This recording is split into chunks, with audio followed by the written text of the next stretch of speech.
কুয়াকাটা সমুদ্র সৈকতের নীলাভ দিগন্তের পাশে ঢেউয়ের সঙ্গীতে Hey, মগ্ন goodbye. প্রাচীন রাখাইন পল্লীর বুকে রয়েছে এক অনন্য বাজার, রাখাইন মার্কেট।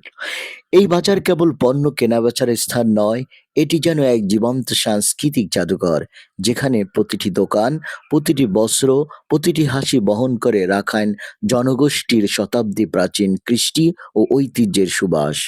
বাজারের প্রতিটি দোকান যেন রঙের উৎসব। লাল, সবুজ, হলুদ ও নীলের মিশেলে বোনা তোয়ালে, লুঙ্গি, শীতল চাদর কিংবা ছোট্ট হাত ব্যাগ, সবই হাতে বোনা, যত্নে করা।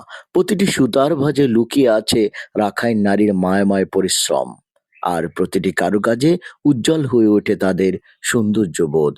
শুধু বস্ত্র নয়, রাখাইন মার্কেটের প্রতিটি কোণে চোখে পড়ে পুঁথির মালা, রঙিন কাচের চুড়ি, কাঠের অলংকার ও হালকা গহনার সমাহার। এসব সামগ্রীতে কোনো চাকচিক্য নেই, আছে কেবল সরল অথচ মায়াময় সৌন্দর্যের দীপ্তি। মনে হয় যেন সাগরের নোনা জলে ধোয়া নিস্তব্ধ দুপুরে সূর্যের আলোয় ঝলমল করছে প্রতিটি দুল, প্রতিটি মালা। আজ আমি এসেছি সেই রাখাইন মার্কেট কুয়াকাটায়। সাথে থাকুন, ঘুরে বেড়াই দ্বীপান্তর।